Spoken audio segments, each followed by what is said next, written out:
Chapter 24. Death and Love. Thomas Crich died slowly, terribly slowly. It seemed impossible to everybody that the thread of life could be drawn out so thin, and yet not break. The sick man lay unutterably weak and spent, kept alive by morphia and by drinks, which he sipped slowly. He was only half conscious, a thin strand of consciousness linking the darkness of death with the light of day. Yet his will was unbroken, he was integral, complete.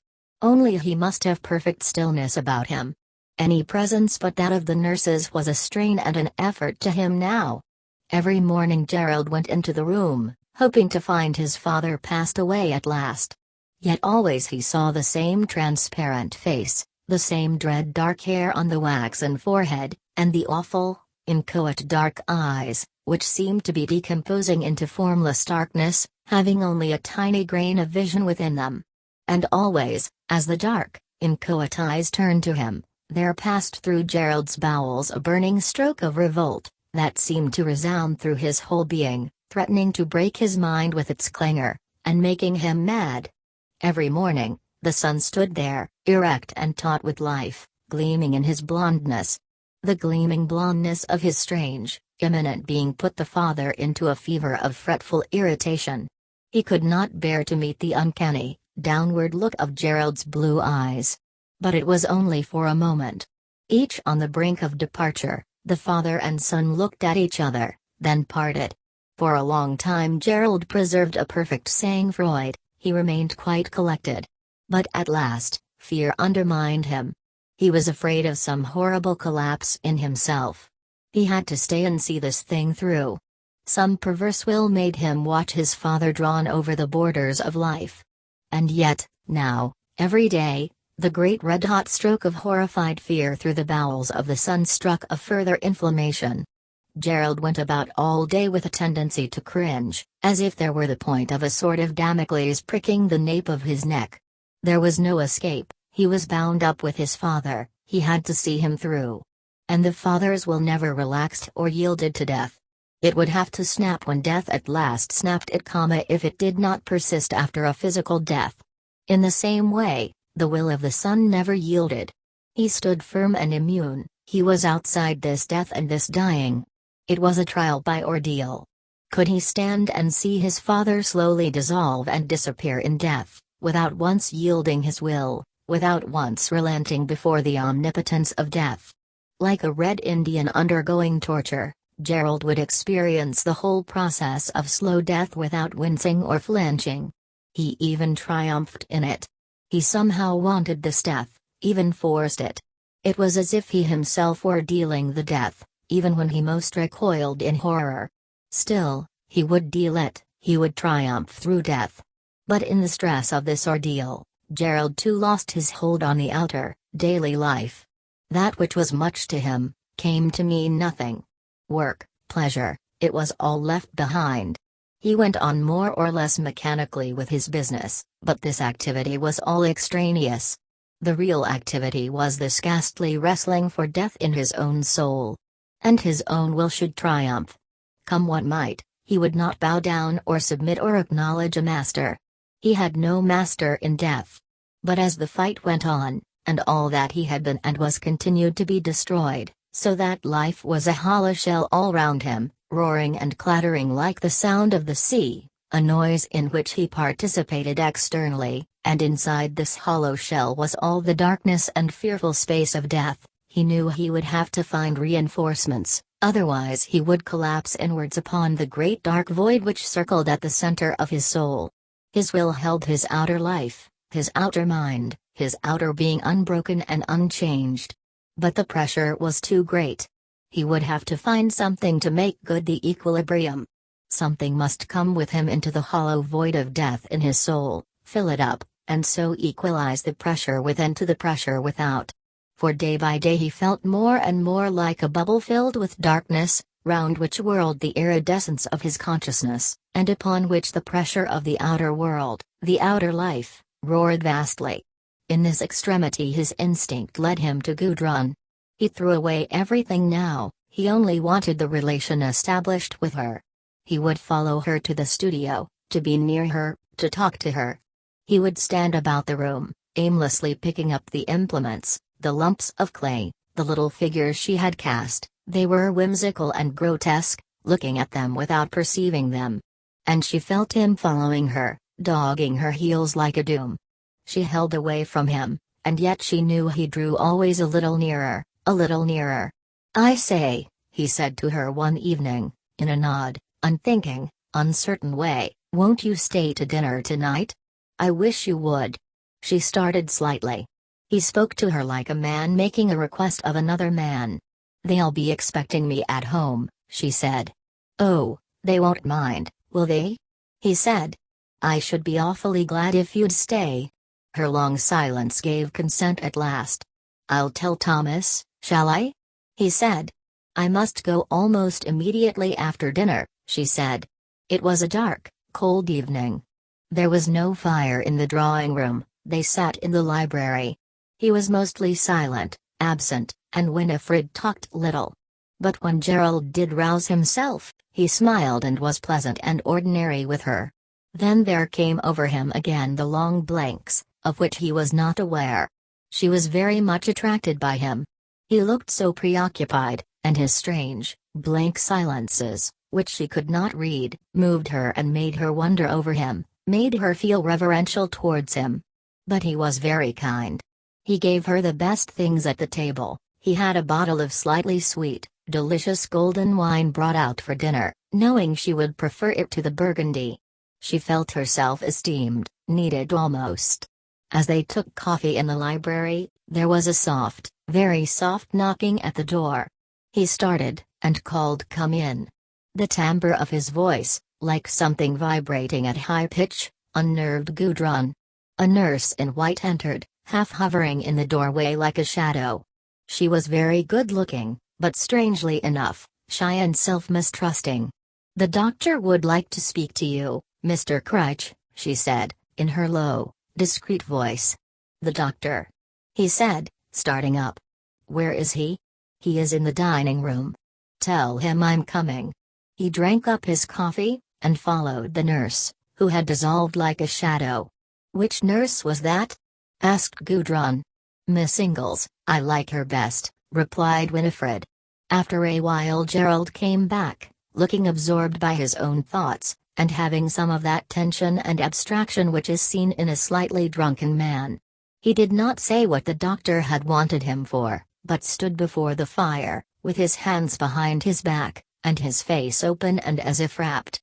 Not that he was really thinking, he was only rested in pure suspense inside himself, and thoughts wafted through his mind without order. "I must go now and see Mama," said Winifred, "and see Dada before he goes to sleep." She bade them both good night. Gudrun also rose to take her leave. "You needn't go yet, need you?" said Gerald, glancing quickly at the clock. "It is early yet.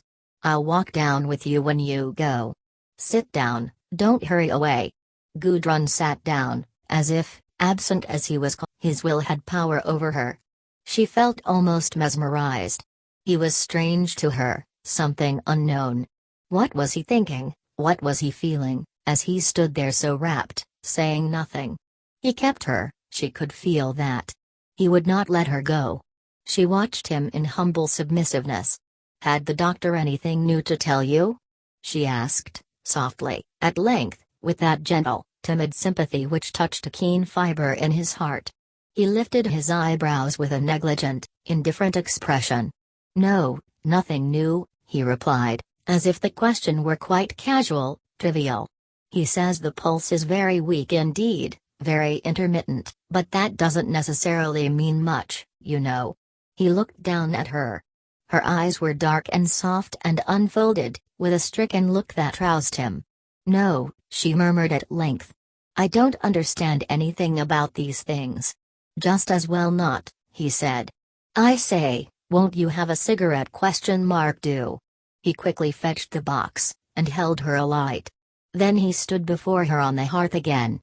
"No," he said, "we've never had much illness in the house, either, not till father." He seemed to meditate a while. Then looking down at her, with strangely communicative blue eyes, that filled her with dread, he continued, It's something you don't reckon with, you know, till it is there. And then you realize that it was there all the time, it was always there. You understand what I mean? The possibility of this incurable illness, this slow death. He moved his feet uneasily on the marble hearth, and put his cigarette to his mouth, looking up at the ceiling. I know, murmured Gudrun, it is dreadful. He smoked without knowing.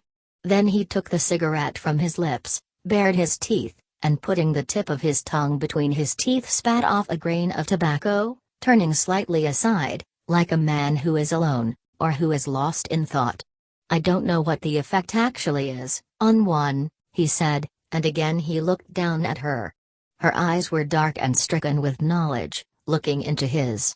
He saw her submerged, and he turned aside his face. But I absolutely am not the same. There's nothing left, if you understand what I mean. You seem to be clutching at the void, and at the same time you are void yourself. And so you don't know what to do. No, she murmured. A heavy thrill ran down her nerves, heavy, almost pleasure, almost pain. What can be done? She added. He turned, and flipped the ash from his cigarette onto the great marble hearthstones that lay bare in the room, without fender or bar. I don't know, I'm sure, he replied. But I do think you've got to find some way of resolving the situation, not because you want to, but because you've got to, otherwise you're done. The whole of everything, and yourself included, is just on the point of caving in, and you are just holding it up with your hands. Well, it's a situation that obviously can't continue. You can't stand holding the roof up with your hands, forever. You know that sooner or later you'll have to let go. Do you understand what I mean? And so something's got to be done, or there's a universal collapse, as far as you yourself are concerned. He shifted slightly on the hearth, crunching a cinder under his heel. He looked down at it. Gudrun was aware of the beautiful old marble panels of the fireplace, swelling softly carved, round him and above him. She felt as if she were caught at last by fate, imprisoned in some horrible and fatal trap. But what can be done? She murmured humbly. You must use me if I can be of any help at all, but how can I? I don't see how I can help you. He looked down at her critically. I don't want you to help, he said, slightly irritated, because there's nothing to be done. I only want sympathy, do you see? I want somebody I can talk to sympathetically. That eases the strain. And there is nobody to talk to sympathetically. That's the curious thing. There is nobody. There's Rupert Birkin. But then he isn't sympathetic, he wants to dictate. And that is no use whatsoever. She was caught in a strange snare. She looked down at her hands. Then there was the sound of the door softly opening. Gerald started. He was chagrined.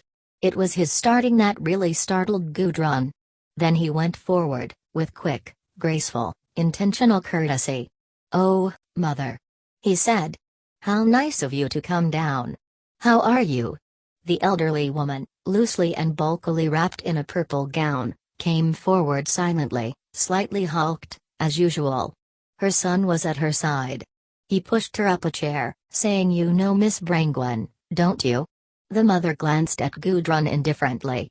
Yes, she said. Then she turned her wonderful, forget-me-not blue eyes up to her son, as she slowly sat down in the chair he had brought her. I came to ask you about your father, she said, in her rapid, scarcely audible voice. I didn't know you had company. No? Didn't Winifred tell you? Miss Brangwen stayed to dinner, to make us a little more lively. Mrs. Crich turned slowly round to Gudrun, and looked at her, but with unseeing eyes. I'm afraid it would be no treat to her. Then she turned again to her son. Winifred tells me the doctor had something to say about your father. What is it?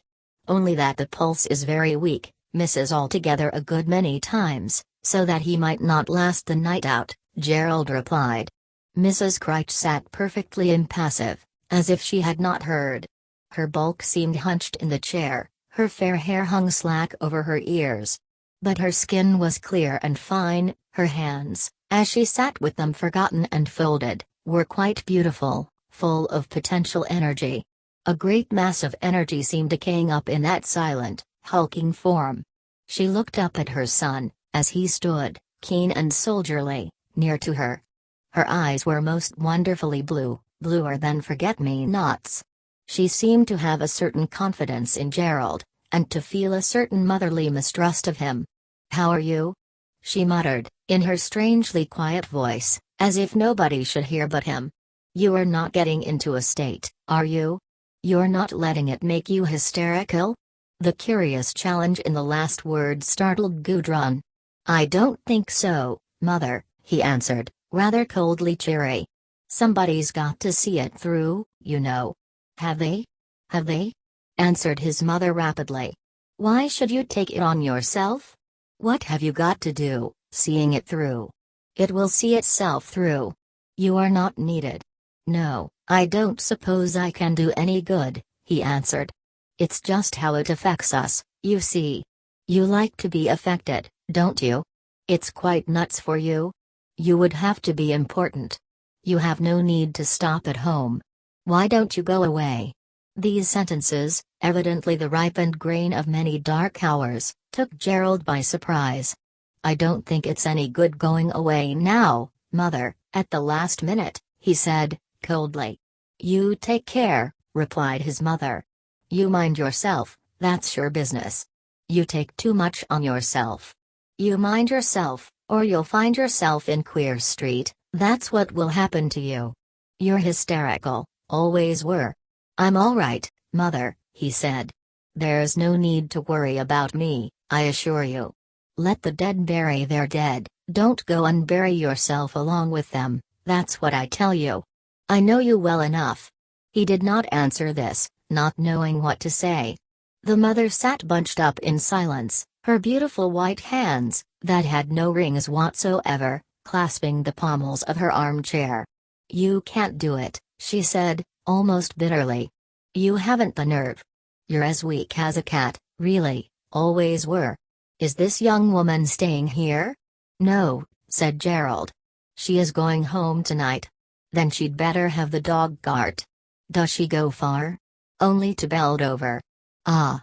The elderly woman never looked at Gudrun, yet she seemed to take knowledge of her presence. "You are inclined to take too much on yourself, Gerald," said the mother, pulling herself to her feet, with a little difficulty. "Will you go, Mother?" he asked, politely. "Yes, I'll go up again," she replied. Turning to Gudrun, she bade her good night. Then she went slowly to the door, as if she were unaccustomed to walking. At the door she lifted her face to him, implicitly. He kissed her. "Don't come any further with me," she said, in her barely audible voice. "I don't want you any further." He bade her good night, watched her across to the stairs and mount slowly. Then he closed the door and came back to Gudrun. Gudrun rose also, to go.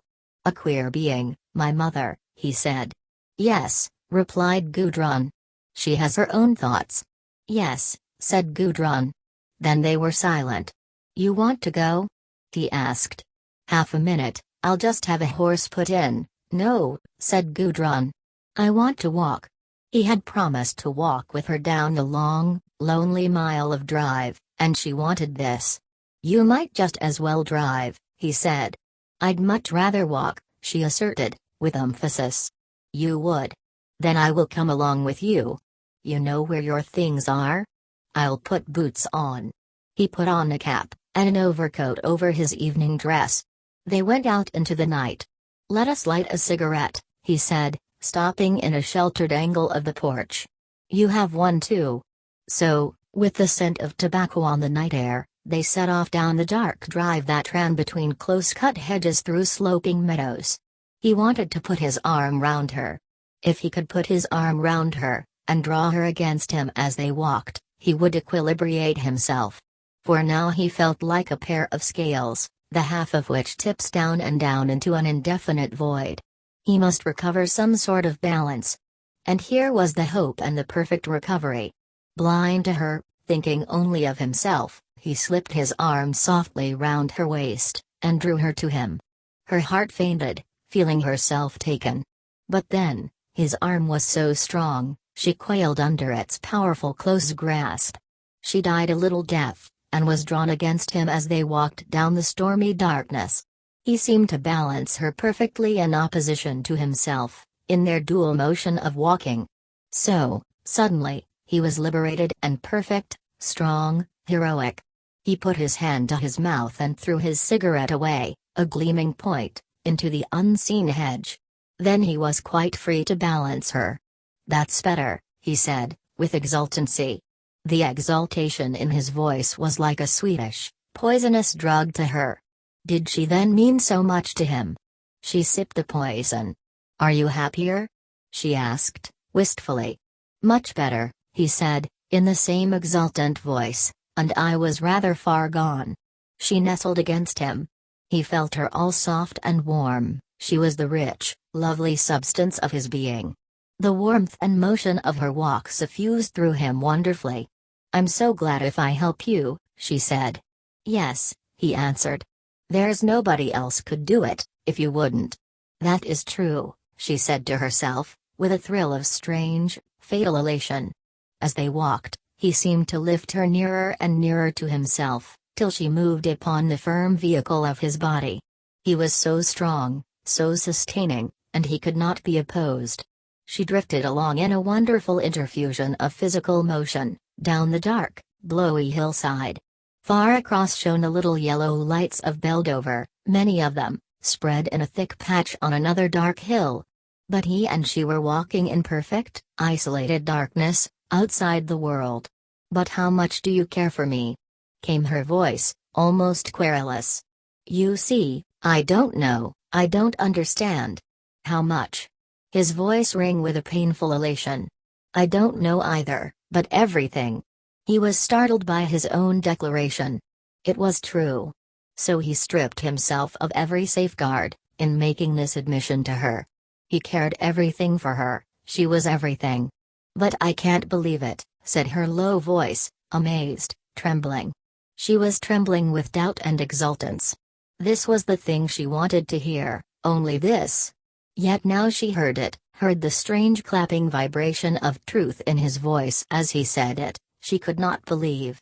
She could not believe, she did not believe. Yet she believed, triumphantly, with fatal exultance. "Why not?" he said. "Why don't you believe it? It's true. It is true, as we stand at this moment." He stood still with her in the wind. "I care for nothing on earth, or in heaven, outside this spot where we are. And it isn't my own presence I care about, it is all yours. I'd sell my soul 100 times, but I couldn't bear not to have you here. I couldn't bear to be alone. My brain would burst. It is true." He drew her closer to him, with definite movement. "No," she murmured, afraid. Yet this was what she wanted. Why did she so lose courage? They resumed their strange walk. They were such strangers, and yet they were so frightfully, unthinkably near. It was like a madness. Yet it was what she wanted, it was what she wanted. They had descended the hill, and now they were coming to the square arch where the road passed under the colliery railway. The arch, Gudrun knew, had walls of squared stone, mossy on one side with water that trickled down, dry on the other side.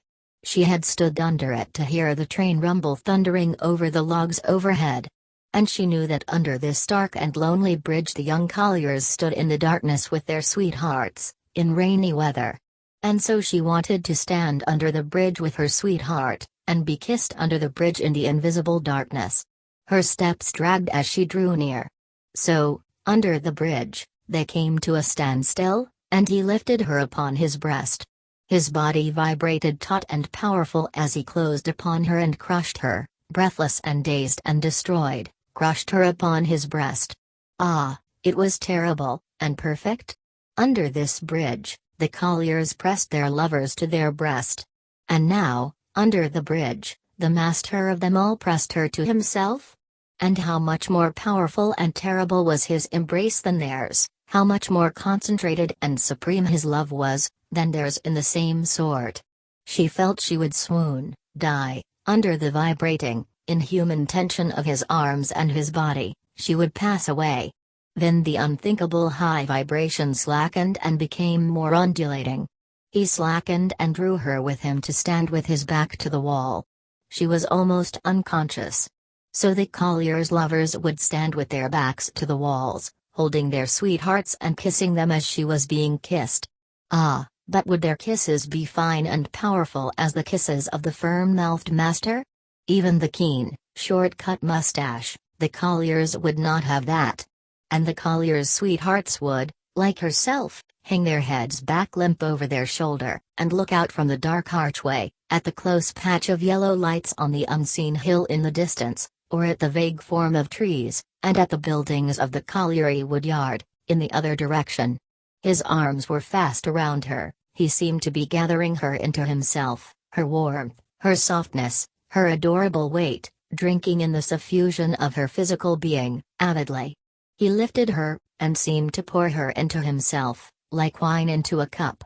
"This is worth everything," he said, in a strange, penetrating voice.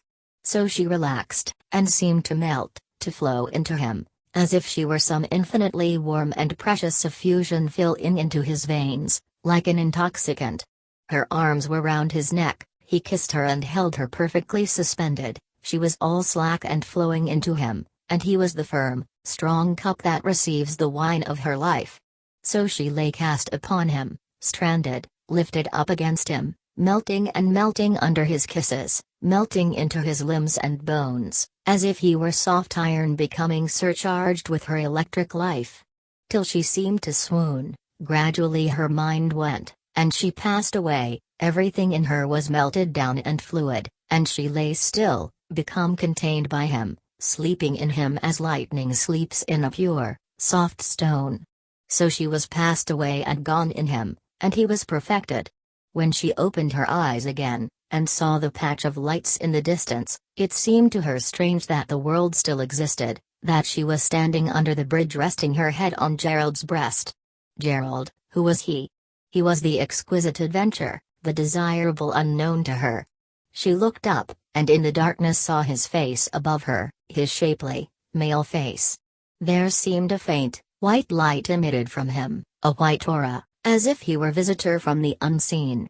She reached up, like Eve reaching to the apples on the tree of knowledge, and she kissed him, though her passion was a transcendent fear of the thing he was, touching his face with her infinitely delicate, encroaching wondering fingers.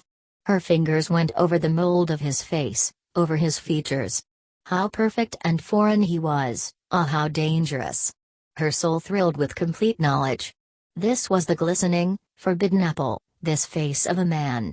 She kissed him, putting her fingers over his face, his eyes, his nostrils, over his brows and his ears, to his neck, to know him, to gather him in by touch. He was so firm, and shapely, with such satisfying, inconceivable shapeliness, strange, yet unutterably clear. He was such an unutterable enemy, yet glistening with uncanny white fire. She wanted to touch him and touch him and touch him, till she had him all in her hands, till she had strained him into her knowledge. Ah, if she could have the precious knowledge of him, she would be filled, and nothing could deprive her of this. For he was so unsure, so risky in the common world of day. "You are so beautiful," she murmured in her throat. He wondered, and was suspended. But she felt him quiver, and she came down involuntarily nearer upon him. He could not help himself. Her fingers had him under their power. The fathomless desire they could evoke in him was deeper than death, where he had no choice. But she knew now, and it was enough. For the time, her soul was destroyed with the exquisite shock of his invisible fluid lightning. She knew. And this knowledge was a death from which she must recover. How much more of him was there to know? Ah, much, much, many days harvesting for her large, yet perfectly subtle and intelligent hands upon the field of his living, radioactive body. Ah, her hands were eager, greedy for knowledge. But for the present it was enough, as much as her soul could bear. Too much, and she would shatter herself, she would fill the fine vial of her soul too quickly, and it would break. Enough now, enough for the time being. There were all the after days when her hands, like birds, could feed upon the fields of him mystical plastic form, till then enough. And even he was glad to be checked, rebuked, held back. For to desire is better than to possess. The finality of the end was dreaded as deeply as it was desired. They walked on towards the town, towards where the lamps threaded singly, at long intervals down the dark high road of the valley. They came at length to the gate of the drive. "Don't come any further," she said. "You'd rather I didn't?" he asked, relieved. He did not want to go up the public streets with her, his soul all naked and alight as it was. Much rather, good night. She held out her hand. He grasped it, then touched the perilous, potent fingers with his lips. "Good night," he said. "Tomorrow." And they parted. He went home full of the strength and the power of living desire. But the next day, she did not come. She sent a note that she was kept indoors by a cold. Here was a torment. But he possessed his soul in some sort of patience, writing a brief answer, telling her how sorry he was not to see her. The day after this, he stayed at home. It seemed so futile to go down to the office. His father could not live the week out. And he wanted to be at home, suspended. Gerald sat on a chair by the window in his father's room. The landscape outside was black and winter-sodden. His father lay grey and ashen on the bed. A nurse moved silently in her white dress, neat and elegant, even beautiful. There was a scent of eau de cologne in the room. The nurse went out of the room. Gerald was alone with death, facing the winter-black landscape. "Is there much more water in Denley?" came the faint voice, determined and querulous, from the bed. The dying man was asking about a leakage from Willie water into one of the pits. "Some more, we shall have to run off the lake," said Gerald. "Will you?" The faint voice filtered to extinction. There was dead stillness. The grey-faced, sick man lay with eyes closed, more dead than death. Gerald looked away. He felt his heart was seared, it would perish if this went on much longer. Suddenly he heard a strange noise. Turning round, he saw his father's eyes wide open, strained and rolling in a frenzy of inhuman struggling. Gerald started to his feet, and stood transfixed in horror. Yahh came a horrible choking rattle from his father's throat, the fearful, frenzied eye, rolling awfully in its wild fruitless search for help, passed blindly over Gerald, then up came the dark blood and mess pumping over the face of the agonized being. The tense body relaxed, the head fell aside, down the pillow. Gerald stood transfixed, his soul echoing in horror. He would move, but he could not. He could not move his limbs. His brain seemed to re-echo, like a pulse. The nurse in white softly entered. She glanced at Gerald, then at the bed. "Ah!" came her soft whimpering cry, and she hurried forward to the dead man. "Ah!" came the slight sound of her agitated distress, as she stood bending over the bedside. Then she recovered, turned, and came for towel and sponge. She was wiping the dead face carefully, and murmuring, almost whimpering, very softly, "Poor Mr. Crich!" Poor Mr. Crich! Poor Mr. Crich! "Is he dead?" clanged Gerald's sharp voice. "Oh yes, he's gone," replied the soft, moaning voice of the nurse, as she looked up at Gerald's face. She was young and beautiful and quivering. A strange sort of grin went over Gerald's face, over the horror. And he walked out of the room. He was going to tell his mother. On the landing he met his brother Basil. "He's gone, Basil," he said, scarcely able to subdue his voice, not to let an unconscious, frightening exultation sound through. "What?" cried Basil, going pale. Gerald nodded. Then he went on to his mother's room. She was sitting in her purple gown, sewing, very slowly sewing, putting in a stitch then another stitch. She looked up at Gerald with her blue undaunted eyes. "Father's gone," he said. "He's dead? Who says so?" "Oh, you know, Mother, if you see him." She put her sewing down, and slowly rose. "Are you going to see him?" he asked. "Yes," she said. By the bedside the children already stood in a weeping group. "Oh, Mother!"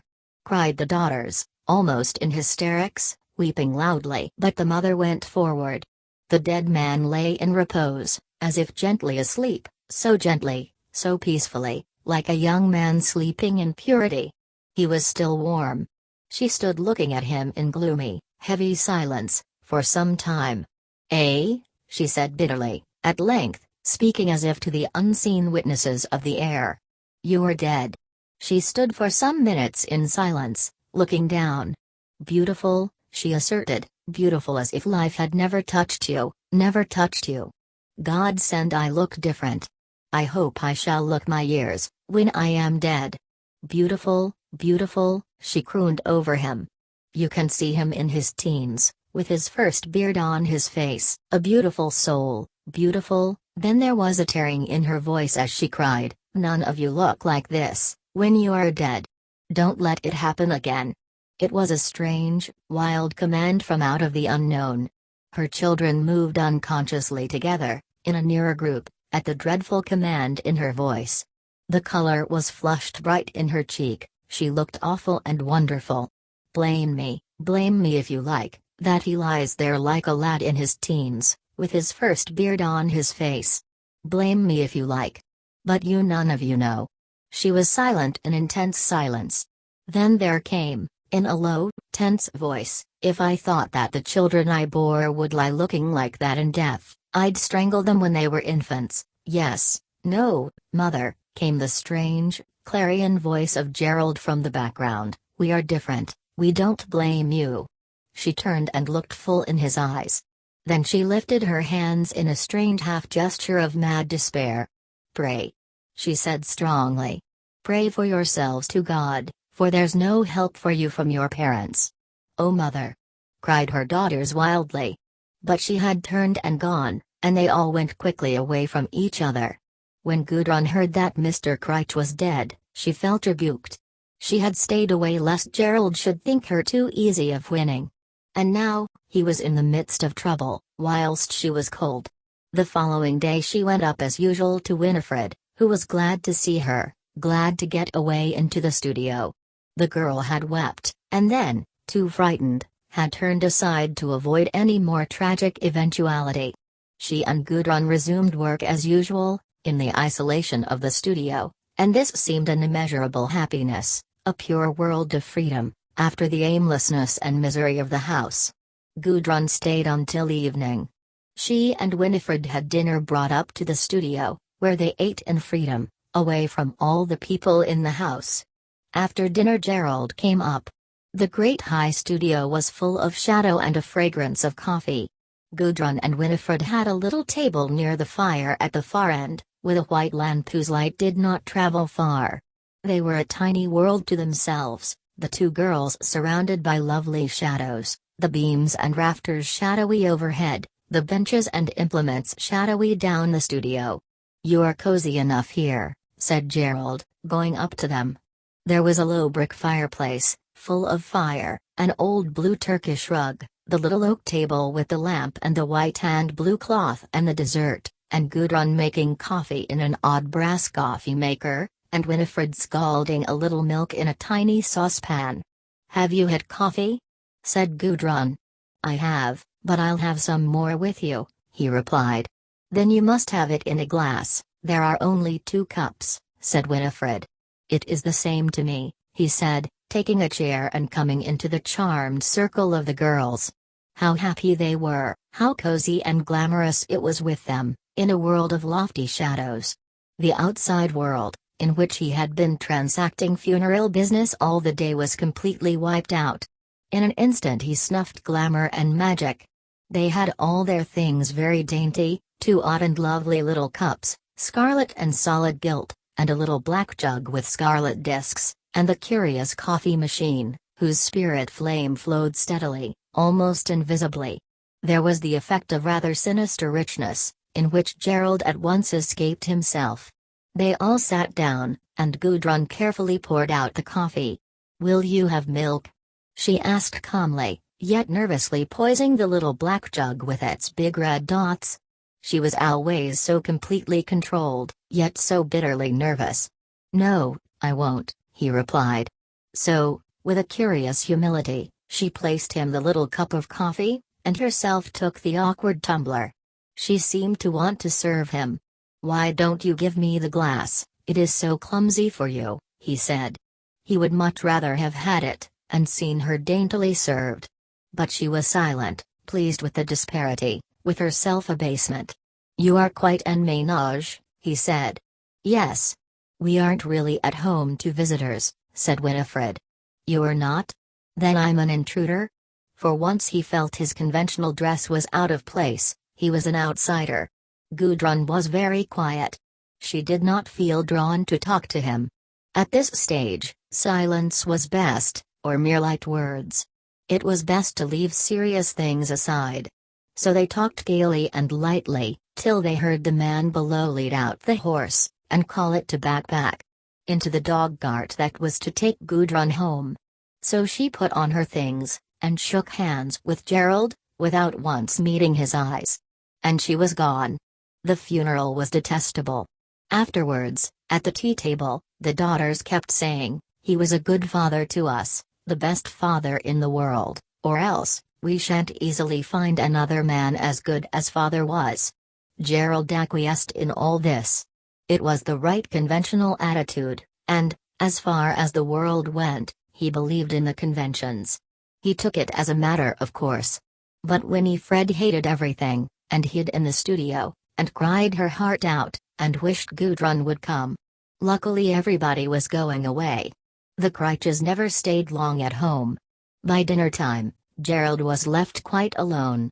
Even Winifred was carried off to London, for a few days with her sister Laura.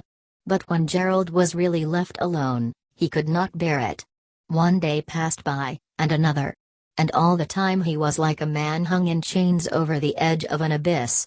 Struggle as he might, he could not turn himself to the solid earth, he could not get footing. He was suspended on the edge of a void, writhing. Whatever he thought of, was the abyss, whether it were friends or strangers, or work or play, it all showed him only the same bottomless void, in which his heart swung perishing. There was no escape, there was nothing to grasp hold of. He must writhe on the edge of the chasm, suspended in chains of invisible physical life.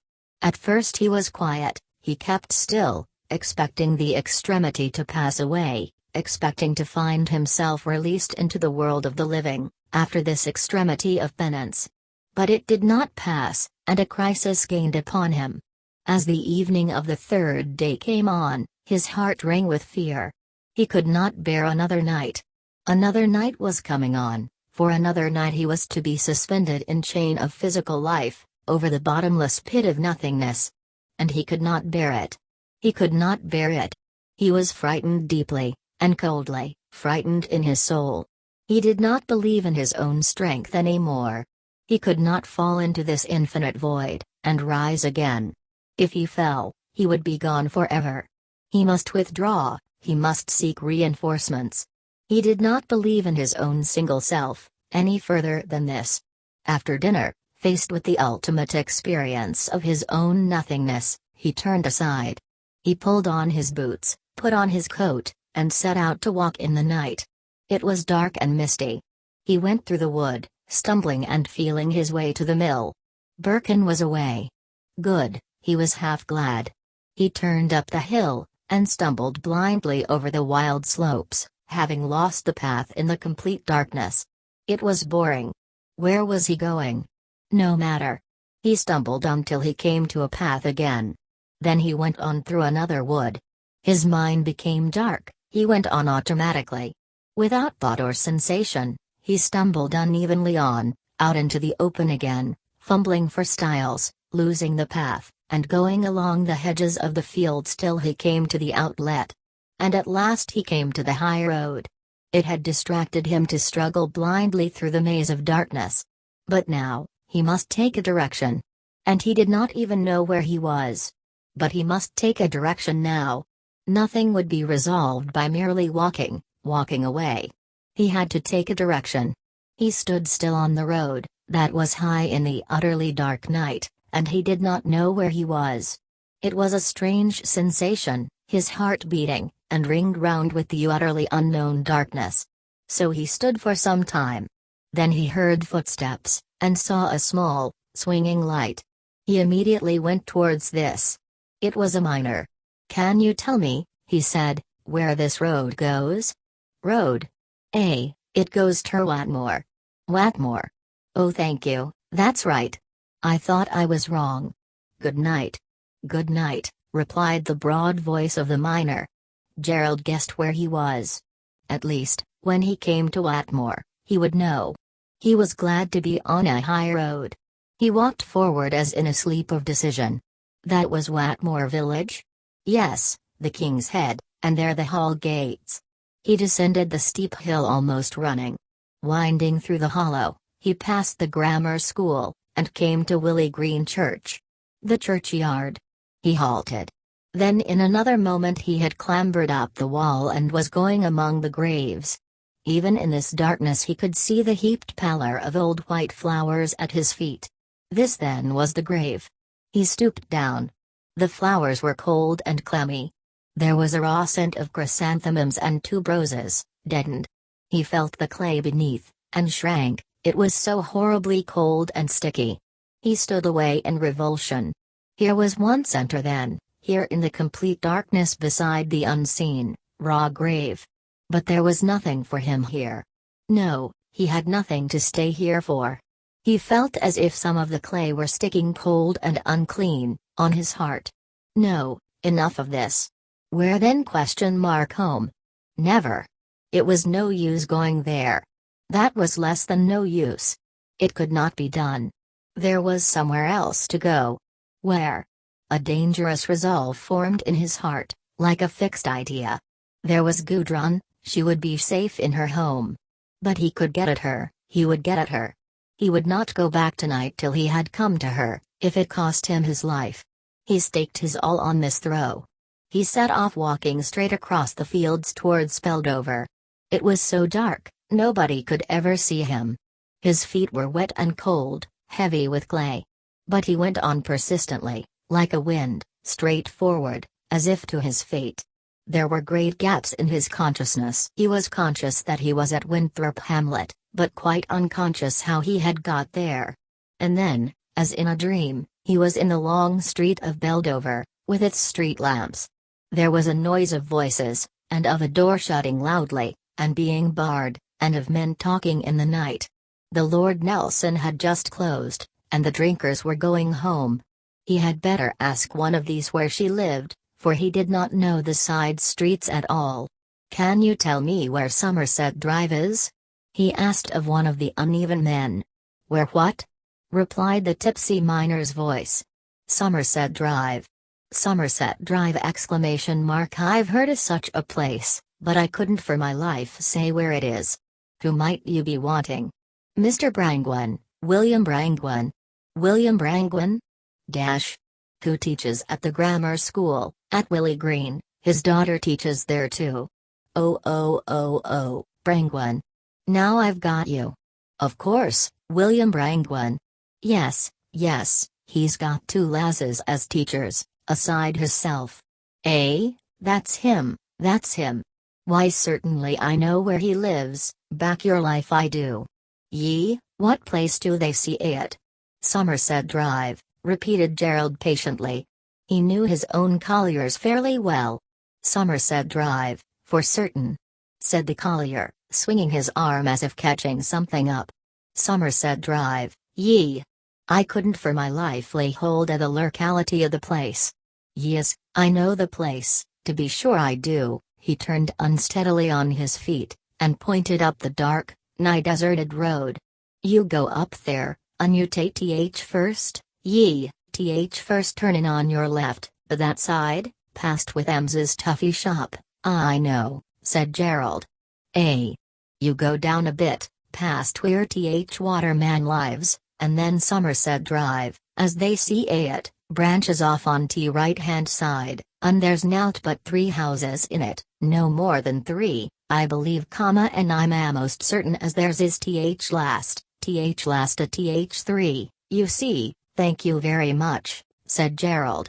"Good night." And he started off, leaving the tipsy man there standing routed.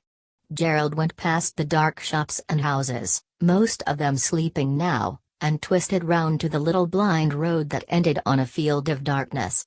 He slowed down as he neared his goal, not knowing how he should proceed. What if the house were closed in darkness? But it was not. He saw a big lighted window, and heard voices, then a gate banged. His quick ears caught the sound of Birkin's voice, his keen eyes made out Birkin, with Ursula standing in a pale dress on the step of the garden path. Then Ursula stepped down, and came along the road, holding Birkin's arm. Gerald went across into the darkness and they dawdled past him, talking happily, Birkin's voice low, Ursula's high and distinct. Gerald went quickly to the house. The blinds were drawn before the big, lighted window of the dining room. Looking up the path at the side he could see the door left open, shedding a soft, colored light from the hall lamp. He went quickly and silently up the path, and looked up into the hall. There were pictures on the walls, and the antlers of a stag, and the stairs going up on one side, and just near the foot of the stairs the half-opened door of the dining room. With heart drawn fine, Gerald stepped into the hall, whose floor was of colored tiles, went quickly and looked into the large, pleasant room. In a chair by the fire, the father sat asleep, his head tilted back against the side of the big oak chimney-piece, his ruddy face seen foreshortened, the nostrils open, the mouth fallen a little. It would take the merest sound to wake him. Gerald stood a second suspended. He glanced down the passage behind him. It was all dark. Again he was suspended. Then he went swiftly upstairs. His senses were so finely, almost supernaturally keen, that he seemed to cast his own will over the half-unconscious house. He came to the first landing. There he stood, scarcely breathing.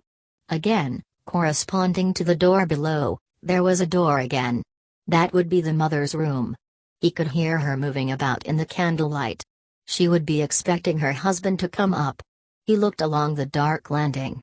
Then, silently, on infinitely careful feet, he went along the passage, feeling the wall with the extreme tips of his fingers. There was a door. He stood and listened. He could hear two people's breathing. It was not that. He went stealthily forward. There was another door, slightly open. The room was in darkness. Empty. Then there was the bathroom, he could smell the soap and the heat. Then at the end another bedroom, one soft breathing. This was she. With an almost occult carefulness he turned the door handle, and opened the door an inch. It creaked slightly. Then he opened it another inch, then another. His heart did not beat, he seemed to create a silence about himself, an obliviousness. He was in the room. Still the sleeper breathed softly. It was very dark. He felt his way forward inch by inch, with his feet and hands. He touched the bed, he could hear the sleeper. He drew nearer, bending close as if his eyes would disclose whatever there was. And then, very near to his face, to his fear, he saw the round, dark head of a boy. He recovered, turned round, saw the door ajar, a faint light revealed. And he retreated swiftly, drew the door to without fastening it, and passed rapidly down the passage. At the head of the stairs he hesitated. There was still time to flee. But it was unthinkable. He would maintain his will. He turned past the door of the parental bedroom like a shadow, and was climbing the second flight of stairs. They creaked under his weight, it was exasperating. Ah, what disaster, if the mother's door opened just beneath him, and she saw him. It would have to be, if it were so. He held the control still. He was not quite up these stairs when he heard a quick running of feet below, the outer door was closed and locked, he heard Ursula's voice, then the father's sleepy exclamation. He pressed on swiftly to the upper landing. Again a door was ajar, a room was empty. Feeling his way forward, with the tips of his fingers, traveling rapidly, like a blind man, anxious lest Ursula should come upstairs, he found another door. There, with his preternaturally fine sense alert, he listened. He heard someone moving in bed. This would be she.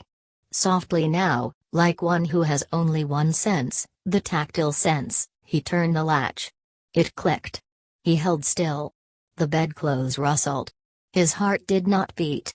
Then again he drew the latch back, and very gently pushed the door. It made a sticking noise as it gave. "Ursula?" said Gudrun's voice, frightened.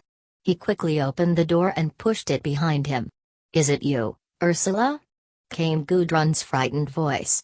He heard her sitting up in bed. In another moment she would scream. "No, it's me," he said, feeling his way towards her. "It is I, Gerald." She sat motionless in her bed in sheer astonishment. She was too astonished, too much taken by surprise, even to be afraid. "Gerald?" she echoed, in blank amazement. He had found his way to the bed, and his outstretched hand touched her warm breast blindly. She shrank away. "Let me make a light," she said, springing out. He stood perfectly motionless. He heard her touch the matchbox, he heard her fingers in their movement. Then he saw her in the light of a match, which she held to the candle. The light rose in the room, then sank to a small dimness, as the flame sank down on the candle, before it mounted again. She looked at him, as he stood near the other side of the bed. His cap was pulled low over his brow, his black overcoat was buttoned close up to his chin. His face was strange and luminous. He was inevitable as a supernatural being. When she had seen him, she knew. She knew there was something fatal in the situation, and she must accept it. Yet she must challenge him. "How did you come up?" she asked. "I walked up the stairs, the door was open." She looked at him. "I haven't closed this door, either," he said. She walked swiftly across the room, and closed her door, softly, and locked it. Then she came back. She was wonderful, with startled eyes and flushed cheeks, and her plait of hair rather short and thick down her back, and her long, fine white nightdress falling to her feet. She saw that his boots were all clayey, even his trousers were plastered with clay. And she wondered if he had made footprints all the way up. He was a very strange figure, standing in her bedroom, near the tossed bed. "Why have you come?" she asked, almost querulous. "I wanted to," he replied. And this she could see from his face. It was fate. "You are so muddy," she said, in distaste, but gently. He looked down at his feet. "I was walking in the dark," he replied. But he felt vividly elated. There was a pause. He stood on one side of the tumbled bed, she on the other. He did not even take his cap from his brows. "And what do you want of me?" she challenged. He looked aside, and did not answer. Save for the extreme beauty and mystic attractiveness of this distinct, strange face, she would have sent him away. But his face was too wonderful and undiscovered to her. It fascinated her with the fascination of pure beauty, cast a spell on her, like nostalgia, an ache. "What do you want of me?" she repeated in an estranged voice. He pulled off his cap, in a movement of dream liberation, and went across to her. But he could not touch her, because she stood barefoot in her nightdress, and he was muddy and damp. Her eyes, wide and large and wondering, watched him, and asked him the ultimate question. "I came, because I must," he said. "Why do you ask?" She looked at him in doubt and wonder. "I must ask," she said.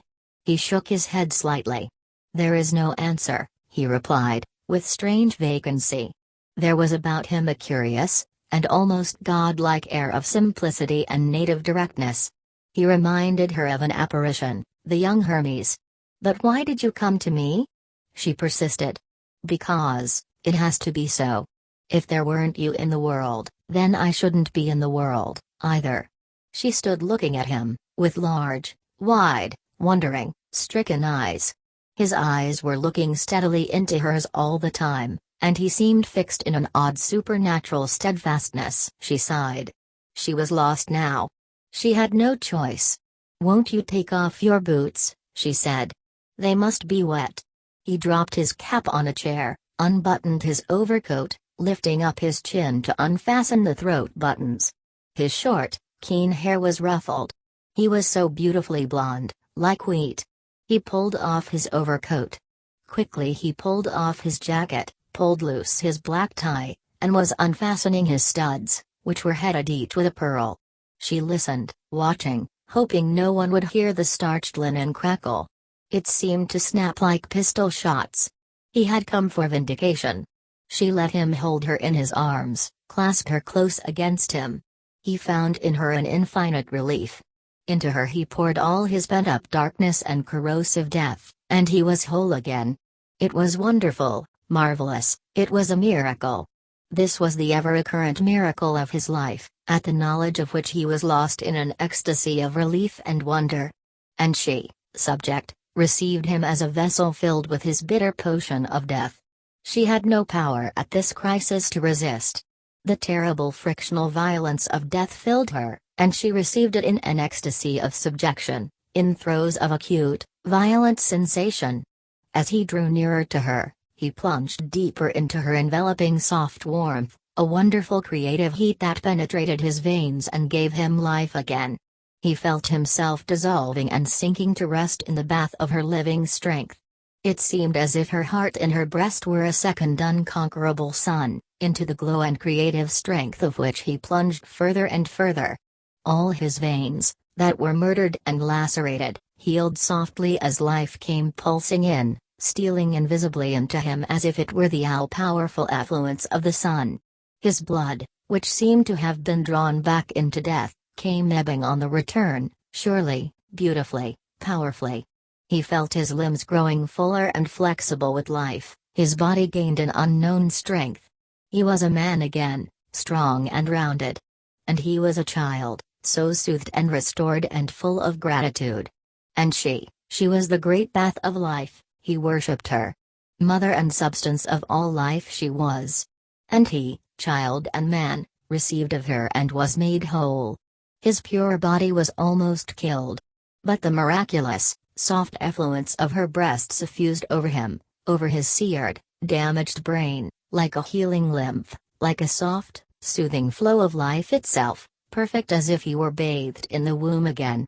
His brain was hurt, seared, the tissue was as if destroyed. He had not known how hurt he was, how his tissue, the very tissue of his brain was damaged by the corrosive flood of death. Now, as the healing lymph of her effluence flowed through him, he knew how destroyed he was, like a plant whose tissue is burst from inwards by a frost. He buried his small, hard head between her breasts, and pressed her breasts against him with his hands. And she with quivering hands pressed his head against her, as he lay suffused out, and she lay fully conscious. The lovely creative warmth flooded through him like a sleep of fecundity within the womb. Ah, if only she would grant him the flow of this living effluence, he would be restored, he would be complete again. He was afraid she would deny him before it was finished. Like a child at the breast, he cleaved intensely to her, and she could not put him away. And his seared, ruined membrane relaxed, softened, that which was seared and stiff and blasted yielded again, became soft and flexible, palpitating with new life.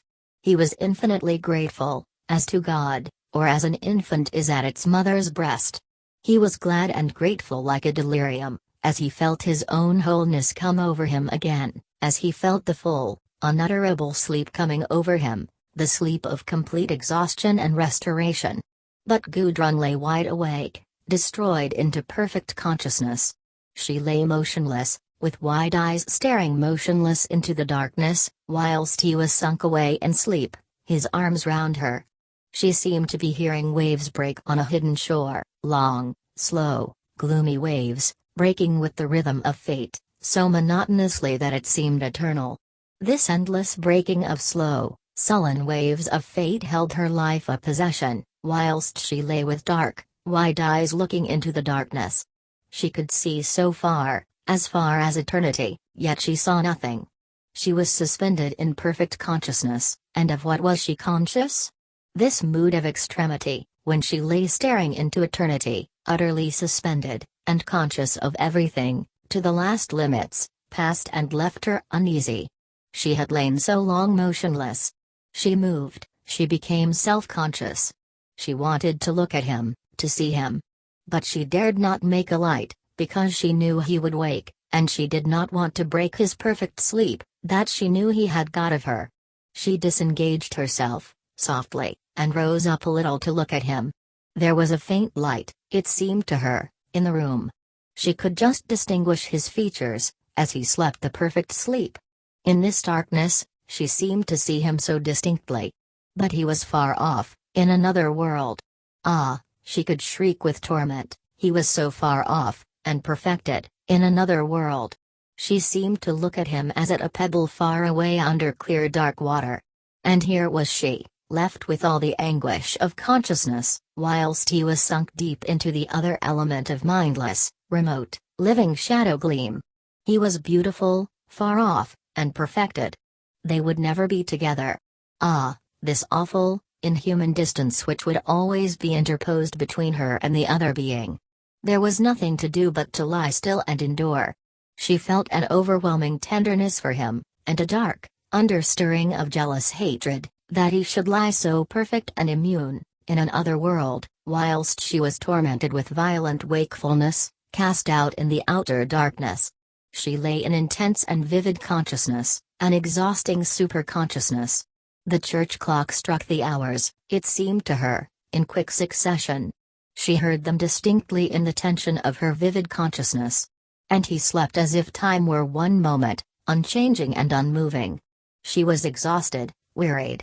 Yet she must continue in this state of violent active superconsciousness.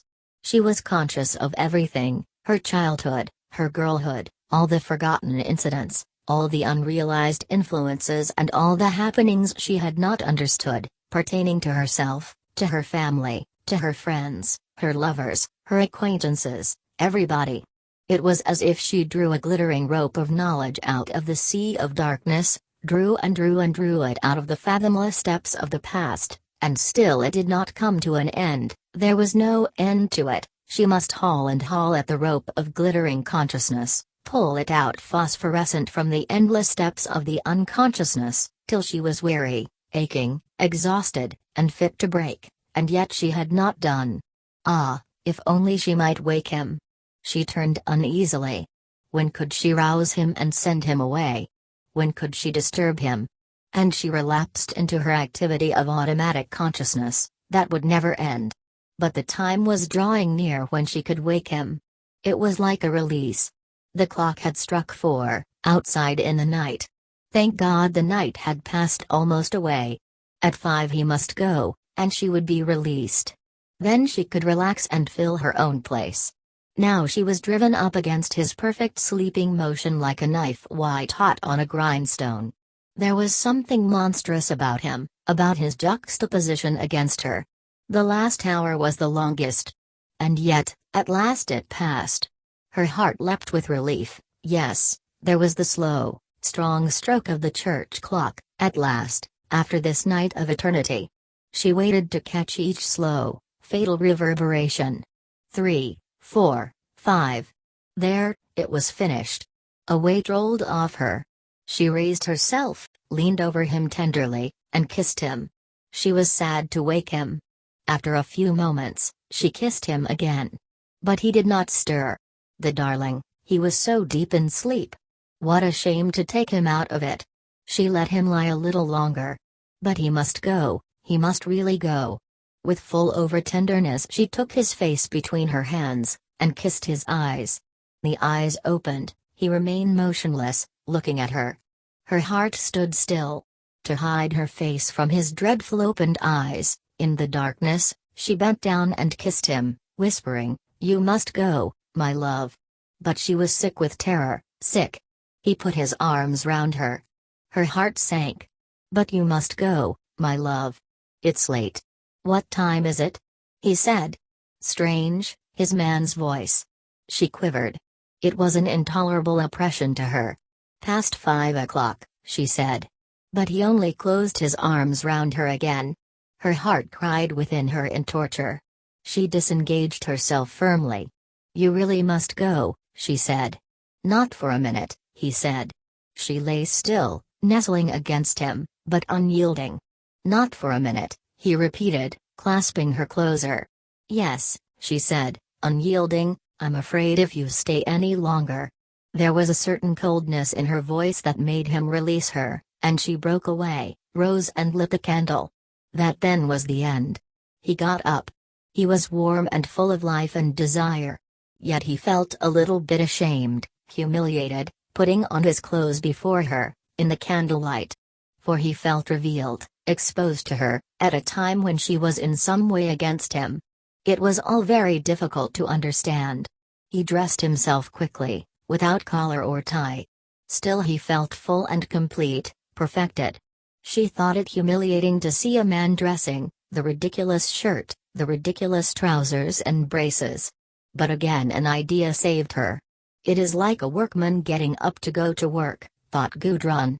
And I am like a workman's wife. But an ache-like nausea was upon her, a nausea of him. He pushed his collar and tie into his overcoat pocket. Then he sat down and pulled on his boots. They were sodden, as were his socks and trouser bottoms. But he himself was quick and warm. "Perhaps you ought to have put your boots on downstairs," she said. At once, without answering, he pulled them off again, and stood holding them in his hand. She had thrust her feet into slippers, and flung a loose robe round her. She was ready. She looked at him as he stood waiting, his black coat buttoned to the chin, his cap pulled down, his boots in his hand. And the passionate, almost hateful fascination revived in her for a moment. It was not exhausted. His face was so warm-looking, wide-eyed and full of newness, so perfect. She felt old, old. She went to him heavily, to be kissed.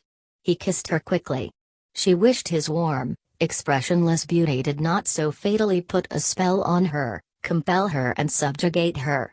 It was a burden upon her, that she resented, but could not escape. Yet when she looked at his straight man's brows, and at his rather small, well-shaped nose, and at his blue, indifferent eyes, she knew her passion for him was not yet satisfied, perhaps never could be satisfied. Only now she was weary, with an ache like nausea. She wanted him gone. They went downstairs quickly. It seemed they made a prodigious noise. He followed her as, wrapped in her vivid green wrap, she preceded him with delight. She suffered badly with fear, lest her people should be roused. He hardly cared. He did not care now who knew.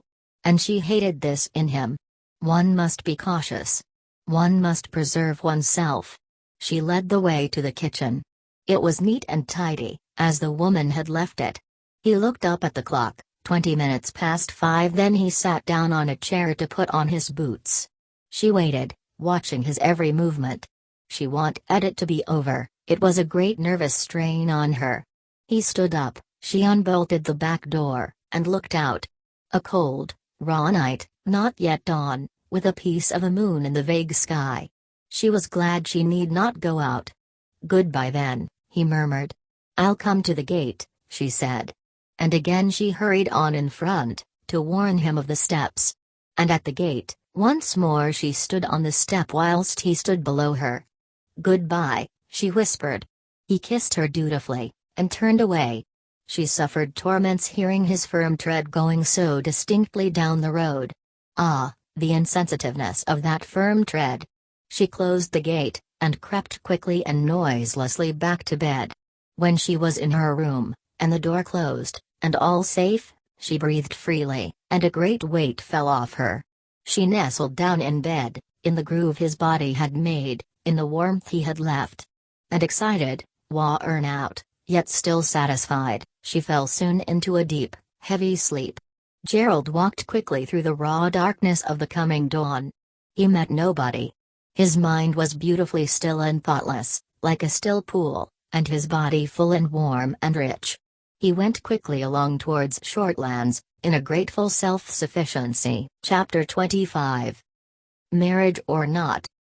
The Brangwen family was going to move from Beldover. It was necessary now for the father to be in town. Birkin had taken out a marriage license, yet Ursula deferred from day to day. She would not fix any definite time, she still wavered. Her month's notice to leave the grammar school was in its 3rd week. Christmas was not far off. Gerald waited for the Ursula Birkin marriage. It was something crucial to him. "Shall we make it a double-barreled affair?" he said to Birkin one day. "Who for the second shot?" asked Birkin.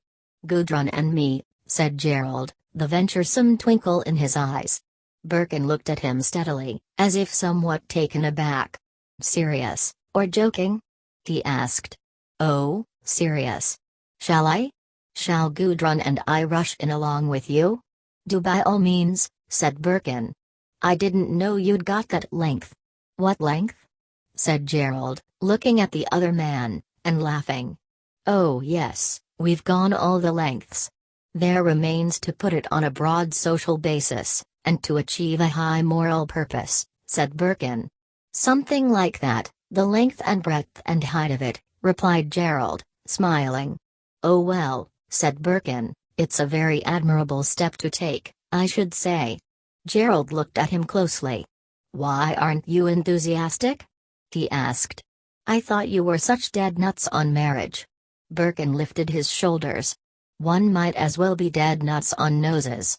There are all sorts of noses, snub and otherwise." Gerald laughed. "And all sorts of marriage, also snub and otherwise?" he said. "That's it. And you think if I marry, it will be snub?" asked Gerald quizzically, his head a little on one side. Birkin laughed quickly. "How do I know what it will be?" he said. "Don't lambaste me with my own parallels." Gerald pondered a while. "But I should like to know your opinion, exactly," he said. "On your marriage ? Or marrying? Why should you want my opinion? I've got no opinions. I'm not interested in legal marriage, one way or another. It's a mere question of convenience." Still Gerald watched him closely. "More than that, I think," he said seriously. "However you may be bored by the ethics of marriage, yet really to marry, in one's own personal case, is something critical, final." "You mean there is something final in going to the registrar with a woman?" "If you're coming back with her, I do," said Gerald. "It is in some way irrevocable." "Yes, I agree," said Birkin. "No matter how one regards legal marriage, yet to enter into the married state, in one's own personal instance, is final." "I believe it is," said Birkin, "somewhere. The question remains then, should one do it?" said Gerald. Birkin watched him narrowly, with amused eyes. "You are like Lord Bacon, Gerald," he said. "You argue it like a lawyer, or like Hamlet's to be or not to be. If I were you I would not marry, but ask Gudrun, not me. You're not marrying me, are you?" Gerald did not heed the latter part of this speech. "Yes," he said, "one must consider it coldly. It is something critical. One comes to the point where one must take a step in one direction or another." "And marriage is one direction, and what is the other?" asked Birkin quickly. Gerald looked up at him with hot, strangely conscious eyes, that the other man could not understand. "I can't say," he replied. "If I knew that," he moved uneasily on his feet, and did not finish. "You mean if you knew the alternative?" asked Birkin. "And since you don't know it, marriage is a pissoler." Gerald looked up at Birkin with the same hot, constrained eyes. "One does have the feeling that marriage is a pissoler," he admitted. "Then don't do it," said Birkin. "I tell you," he went on, "the same as I've said before, marriage in the old sense seems to me repulsive. Egoism is nothing to it. It's a sort of tacit hunting in couples, the world all in couples, each couple in its own little house, watching its own little interests, and stewing in its own little privacy. It's the most repulsive thing on earth." "I quite agree," said Gerald. "There's something inferior about it. But as I say, what's the alternative? One should avoid this home instinct. It's not an instinct, it's a habit of cowardliness. One should never have a home." "I agree really," said Gerald. "But there's no alternative. We've got to find one. I do believe in a permanent union between a man and a woman. Chopping about is merely an exhaustive process. But a permanent relation between a man and a woman isn't the last word, it certainly isn't." "Quite," said Gerald. "In fact," said Birkin, "because the relation between man and woman is made the supreme and exclusive relationship, that's where all the tightness and meanness and insufficiency comes in." "Yes, I believe you," said Gerald. "You've got to take down the love and marriage ideal from its pedestal. We want something broader." I believe in the additional perfect relationship between man and man, additional to marriage. I can never see how they can be the same, said Gerald. Not the same, but equally important, equally creative, equally sacred, if you like. I know, said Gerald, you believe something like that. Only I can't feel it, you see. He put his hand on Birkin's arm, with a sort of deprecating affection. And he smiled as if triumphantly. He was ready to be doomed. Marriage was like a doom to him. He was willing to condemn himself in marriage, to become like a convict condemned to the mines of the underworld, living no life in the sun, but having a dreadful subterranean activity. He was willing to accept this. And marriage was the seal of his condemnation. He was willing to be sealed thus in the underworld, like a soul damned but living forever in damnation. But he would not make any pure relationship with any other soul. He could not. Marriage was not the committing of himself into a relationship with Gudrun. It was a committing of himself in acceptance of the established world. He would accept the established order, in which he did not livingly believe, and then he would retreat to the underworld for his life. This he would do. The other way was to accept Rupert's offer of alliance, to enter into the bond of pure trust and love with the other man, and then subsequently with the woman. If he pledged himself with the man, he would later be able to pledge himself with the woman, not merely in legal marriage, but in absolute, mystic marriage. Yet he could not accept the offer. There was a numbness upon him, a numbness either of unborn, absent volition, or of atrophy. Perhaps it was the absence of volition. For he was strangely elated at Rupert's offer. Yet he was still more glad to reject it, not to be committed. Chapter 26. A chair. There was a jumble market every Monday afternoon in the old marketplace in town. Ursula and Birkin strayed down there one afternoon. They had been talking of furniture, and they wanted to see if there was any fragment they would like to buy, amid the heaps of rubbish collected on the cobblestones. The old market square was not very large, a mere bare patch of granite sets, usually with a few fruit stalls under a wall. It was in a poor quarter of the town. Meagre houses stood down one side, there was a hosiery factory, a great blank with myriad oblong windows, at the end, a street of little shops with flagstone pavement down the other side, and, for a crowning monument, the public baths, of new red brick, with a clock tower. The people who moved about seemed stumpy and sordid, the air seemed to smell rather dirty, there was a sense of many mean streets ramifying off into warrens of meanness. Now and again a great chocolate and yellow tramcar ground round a difficult bend under the hosiery factory. Ursula was superficially thrilled when she found herself out among the common people, in the jumbled place piled with old bedding, heaps of old iron, shabby crockery and pale lots, muffled lots of unthinkable clothing. She and Birkin went unwillingly down the narrow aisle between the rusty wares. He was looking at the goods, she at the people.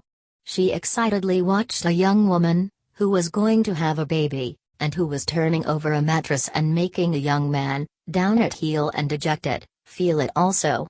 So secretive and active and anxious the young woman seemed, so reluctant, slinking, the young man. He was going to marry her because she was having a child. When they had felt the mattress, the young woman asked the old man seated on a stool among his wares, how much it was. He told her, and she turned to the young man. The latter was ashamed, and self-conscious. He turned his face away, though he left his body standing there, and muttered aside. And again the woman anxiously and actively fingered the mattress and added up in her mind and bargained with the old, unclean man. All the while, the young man stood by, shamefaced and down at heel, submitting. "Look," said Birkin, "there is a pretty chair." "Charming!" cried Ursula. "Oh, charming!" It was an armchair of simple wood, probably birch, but of such fine delicacy of grace, standing there on the sordid stones, it almost brought tears to the eyes. It was square in shape, of the purest, slender lines, and 4 short lines of wood in the back, that reminded Ursula of harp strings. "It was once," said Birkin, "gilded, and it had a cane seat." Somebody has nailed this wooden seat in. Look, here is a trifle of the red that underlay the gilt. The rest is all black, except where the wood is worn pure and glossy. It is the fine unity of the lines that is so attractive. Look, how they run and meet and counteract. But of course the wooden seat is wrong, it destroys the perfect lightness and unity and tension the cane gave. I like it though. Ah yes, said Ursula, so do I. How much is it? Birkin asked the man. 10 shillings. And you will send it? It was bought. So beautiful, so pure. Birkin said. It almost breaks my heart. They walked along between the heaps of rubbish. My beloved country, it had something to express even when it made that chair. And hasn't it now? Asked Ursula. She was always angry when he took this tone. No, it hasn't. When I see that clear, beautiful chair, and I think of England, even Jane Austen's England, it had living thoughts to unfold even then, and pure happiness in unfolding them. And now, we can only fish among the rubbish heaps for the remnants of their old expression. There is no production in us now, only sordid and foul mechanicalness. It isn't true, cried Ursula. Why must you always praise the past, at the expense of the present? Really, I don't think so much of Jane Austen's England. It was materialistic enough, if you like, it could afford to be materialistic, said Birkin, because it had the power to be something other, which we haven't. We are materialistic because we haven't the power to be anything else, try as we may, we can't bring off anything but materialism, mechanism, the very soul of materialism. Ursula was subdued into angry silence.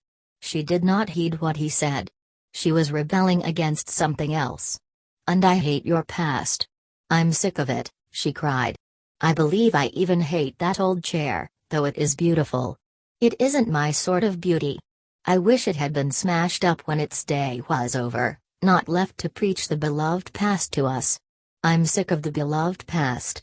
Not so sick as I am of the accursed present, he said. Yes, just the same. I hate the present, but I don't want the past to take its place, I don't want that old chair. He was rather angry for a moment. Then he looked at the sky shining beyond the tower of the public baths, and he seemed to get over it all. He laughed. All right, he said, then let us not have it. I'm sick of it all, too. At any rate one can't go on living on the old bones of beauty. One can't, she cried. I don't want old things. The truth is, we don't want things at all, he replied. The thought of a house and furniture of my own is hateful to me. This startled her for a moment. Then she replied, so it is to me. But one must live somewhere. Not somewhere, anywhere, he said. One should just live anywhere, not have a definite place. I don't want a definite place. As soon as you get a room, and it is complete, you want to run from it. Now my rooms at the mill are quite complete, I want them at the bottom of the sea.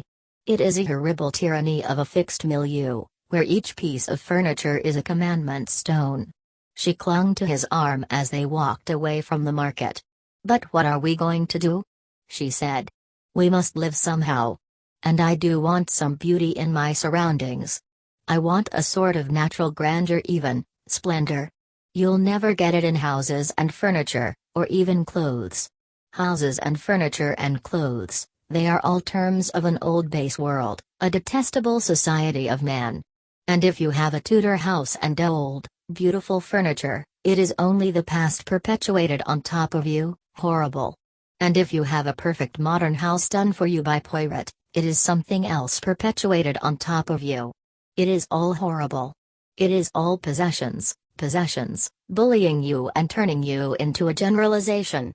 You have to be like Rodin, Michelangelo, and leave a piece of rock unfinished to your figure. You must leave your surroundings sketchy, unfinished, so that you are never contained, never confined, never dominated from the outside. She stood in the street contemplating. And we are never to have a complete place of our own, never a home? She said. Pray God, in this world, no, he answered. But there's only this world, she objected. He spread out his hands with a gesture of indifference. Meanwhile, then, we'll avoid having things of our own, he said. But you've just bought a chair, she said. I can tell the man I don't want it, he replied. She pondered again. Then a queer little movement twitched her face. No, she said, we don't want it. I'm sick of old things. New ones as well, he said. They retraced their steps. There, in front of some furniture, stood the young couple, the woman who was going to have a baby, and the narrow-faced youth. She was fair, rather short, stout. He was of medium height, attractively built. His dark hair fell sideways over his brow. From under his cap, he stood strangely aloof, like one of the damned. Let us give it to them, whispered Ursula. Look, they are getting a home together. I won't aid abet them in it, he said petulantly, instantly sympathizing with the aloof, furtive youth, against the active, procreant female. Oh yes, cried Ursula. It's right for them, there's nothing else for them. Very well, said Birkin, you offer it to them. I'll watch. Ursula went rather nervously to the young couple, who were discussing an iron washstand, or rather, the man was glancing furtively and wonderingly, like a prisoner, at the abominable article, whilst the woman was arguing. We bought a chair, said Ursula, and we don't want it. Would you have it? We should be glad if you would. The young couple looked round at her, not believing that she could be addressing them. Would you care for it? Repeated Ursula. It's really very pretty, but, she smiled rather dazzlingly. The young couple only stared at her, and looked significantly at each other, to know what to do. And the man curiously obliterated himself, as if he could make himself invisible, as a rat can. We wanted to give it to you, explained Ursula, now overcome with confusion and dread of them. She was attracted by the young man. He was a still, mindless creature, hardly a man at all, a creature that the towns have produced, strangely purebred and fine in one sense, furtive, quick, subtle. His lashes were dark and long and fine over his eyes, that had no mind in them, only a dreadful kind of subject, inward consciousness, glazed and dark. His dark brows and all his lines, were finely drawn. He would be a dreadful, but wonderful lover to a woman, so marvelously contributed. His legs would be marvelously subtle and alive, under the shapeless trousers, he had some of the fineness and stillness and silkiness of a dark-eyed, silent rat. Ursula had apprehended him with a fine frisson of attraction. The full-built woman was staring offensively. Again Ursula forgot him. Won't you have the chair? She said. The man looked at her with a sideways look of appreciation, yet far off, almost insolent. The woman drew herself up. There was a certain costermonger richness about her. She did not know what Ursula was after, she was on her guard, hostile. Birkin approached, smiling wickedly at seeing Ursula so nonplussed and frightened. What's the matter? He said, smiling. His eyelids had dropped slightly, there was about him the same suggestive, mocking secrecy that was in the bearing of the two city creatures. The man jerked his head a little on one side, indicating Ursula, and said, with curious amiable, jeering warmth, "What she warn't?" An odd smile writhed his lips. Birkin looked at him from under his slack, ironical eyelids. "To give you a chair, that, with the label on it," he said, pointing. The man looked at the object indicated. There was a curious hostility in male, outlawed understanding between the two men. "What's she warn't to give it us for, governor?" he replied, in a tone of free intimacy that insulted Ursula. "Thought you'd like it, it's a pretty chair. We bought it and don't want it." "No need for you to have it, don't be frightened," said Birkin, with a wry smile. The man glanced up at him, half inimical, half recognizing. "Why don't you want it for yourselves, if you've just bought it?" asked the woman coolly. "'Tain't good enough for you, now you've had a look at it. Frightened it's got something in it, eh?" She was looking at Ursula, admiringly, but with some resentment. "I'd never thought of that," said Birkin. "But no, the wood's too thin everywhere." "You see," said Ursula, her face luminous and pleased. "We are just going to get married, And we thought we'd buy things. Then we decided, just now, that we wouldn't have furniture, we'd go abroad." The full-built, slightly blousy city girl looked at the fine face of the other woman, with appreciation. They appreciated each other. The youth stood aside, his face expressionless and timeless, the thin line of the black mustache drawn strangely suggestive over his rather wide, closed mouth. He was impassive, abstract, like some dark suggestive presence, a gauder presence. "It's all right to be some folks," said the city girl, turning to her own young man. He did not look at her, but he smiled with the lower part of his face, putting his head aside in an odd gesture of assent. His eyes were unchanging, glazed with darkness. "Costs something to change your mind," he said, in an incredibly low accent. "Only 10 shillings this time," said Birkin. The man looked up at him with a grimace of a smile, furtive, unsure. "Cheap at 'arf a quid, governor," he said. "Not like getting divorced." "We're not married yet," said Birkin. "No, no more aren't we," said the young woman loudly. "But we shall be, a Saturday." Again she looked at the young man with a determined, protective look, at once overbearing and very gentle. He grinned sicklily, turning away his head. She had got his manhood, but Lord, what did he care? He had a strange furtive pride and slinking singleness. "Good luck to you," said Birkin. "Same to you," said the young woman. Then, rather tentatively, "When's yours coming off, then?" Birkin looked round at Ursula. "It's for the lady to say," he replied.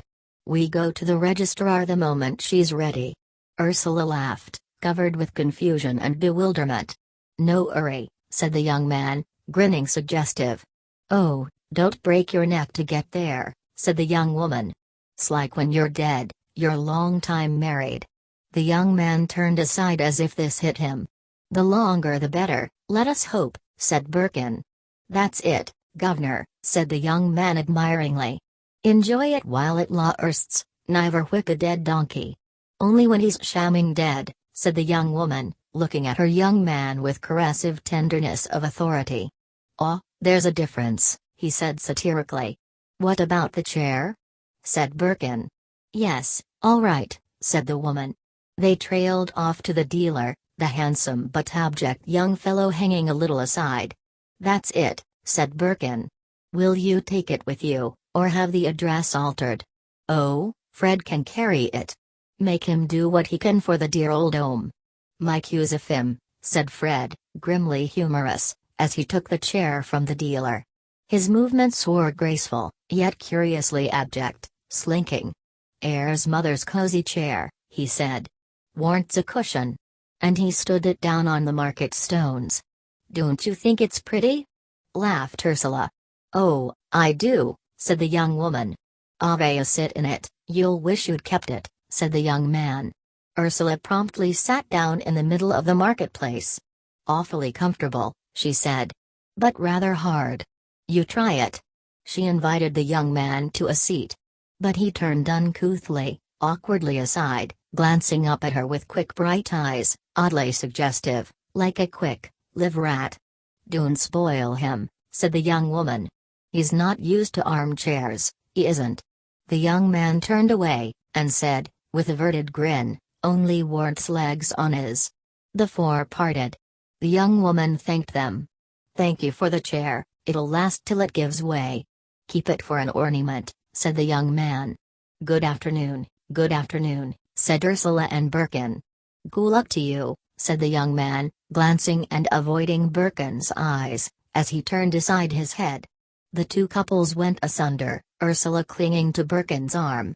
When they had gone some distance, she glanced back and saw the young man going beside the full, easy young woman.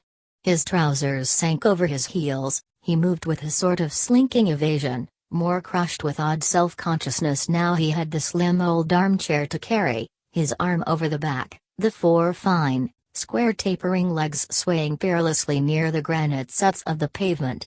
And yet he was somewhere indomitable and separate, like a quick, vital rat. He had a queer, subterranean beauty, repulsive too. "How strange they are," said Ursula. "Children of men," he said. They remind me of Jesus, the meek shall inherit the earth. But they aren't the meek, said Ursula. Yes, I don't know why, but they are, he replied. They waited for the tramcar. Ursula sat on top and looked out on the town. The dusk was just dimming the hollows of crowded houses. And are they going to inherit the earth? She said. Yes, they. Then what are we going to do? She asked. We're not like them, are we? We're not the meek? No. We've got to live in the chinks they leave us. How horrible! Cried Ursula. I don't want to live in chinks. Don't worry, he said. They are the children of men, they like marketplaces and street corners best. That leaves plenty of chinks. All the world, she said. Oh no, but some room. The tramcar mounted slowly up the hill, where the ugly winter-grey masses of houses looked like a vision of hell that is cold and angular. They sat and looked. Away in the distance was an angry redness of sunset.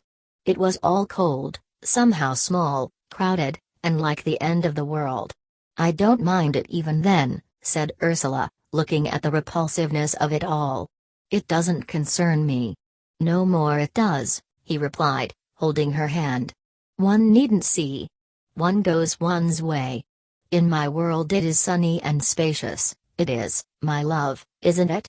She cried, hugging near to him on the top of the tramcar, so that the other passengers stared at them.